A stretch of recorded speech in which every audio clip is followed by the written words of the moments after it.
Senhor presidente, senhores senadores, senhoras e senhores, diante da injustificável e interminável arbitrariedade praticada neste momento difícil por que passa o país e que aconselha moderação e equilíbrio para a pacificação dos espíritos,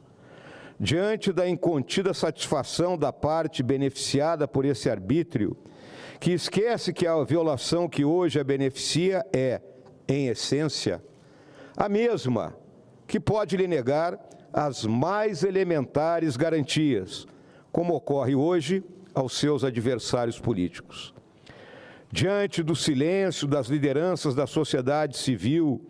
e das entidades do direito e da imprensa,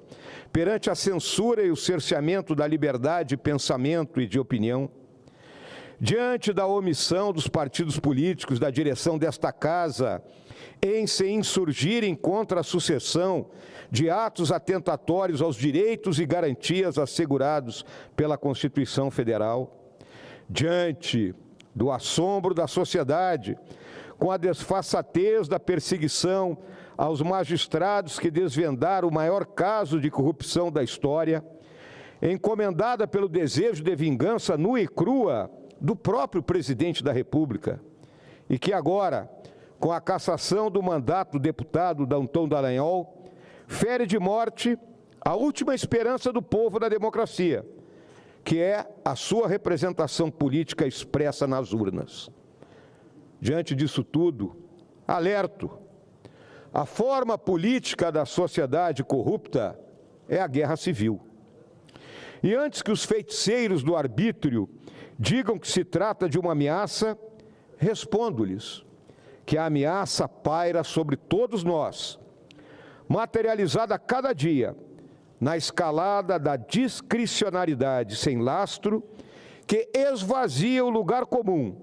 onde todas as nossas divergências e disputas podem ser resolvidas. E esse lugar é a lei. A esses operadores da intimidação, respondo que a advertência que trago à tribuna provém da história, de quem assistiu ao colapso da democracia e da cidade-estado grega.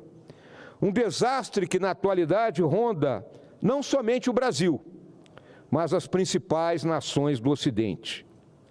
Não segundo a perspectiva primária e preconceituosa dos analistas ideológicos que só veem ameaças nos seus inimigos, mas sim pela constatação de que os direitos e deveres que dizem respeito isonomicamente a todos os cidadãos de uma república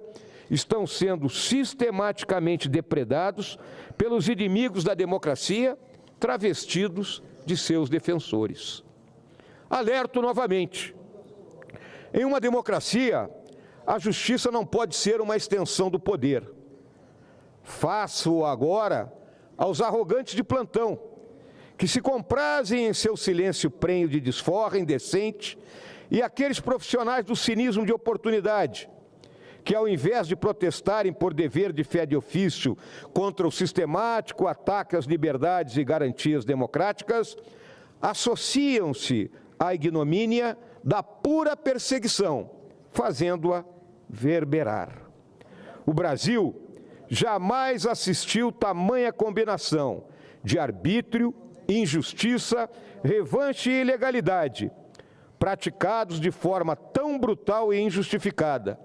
mesmo nos momentos traumáticos de ruptura institucional ou de ameaças à soberania nacional. Portanto, senhores senadores, senhor presidente, em nome dos meus eleitores do bravo Rio Grande do Sul, fronteira da nacionalidade e guardião das liberdades,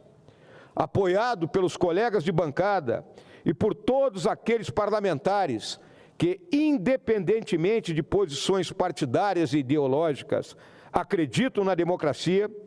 venho formalizar por meio desse discurso o pedido para que o excelentíssimo senhor presidente do Congresso Nacional interdite imediatamente a cassação ilegítima do deputado Dallagnol, por ela estar viciada na forma e no conteúdo, por erros de tal gravidade que a levam muito além da esfera jurisdicional para se constituir em ataque direto à democracia no Brasil. Convicto de estar cumprindo meu dever como parlamentar eleito e como cidadão que serviu e continua a servir ao país, encerro minhas palavras sobre esse grave acontecimento, afirmando que aguardarei o pronunciamento do senhor presidente desta Casa a respeito dessa e das outras violações à Constituição Federal e às prerrogativas do Congresso Nacional, palavras pelas quais certamente, senhor presidente, aguarda a nação brasileira. O momento não permite silêncios, nem arroubos irresponsáveis e incendiários. A situação demanda posicionamentos firmes e claros, que transcendam as partes para convergir no bem comum de uma democracia saudável e madura, como é a brasileira, mas que passa por uma crise que não pode ser nem escondida, nem ignorada. Fica com a palavra o excelentíssimo senhor presidente do Congresso Nacional. Digo a ele, conte comigo para ouvi-lo e respondê-lo quantas vezes forem necessárias. O povo espera,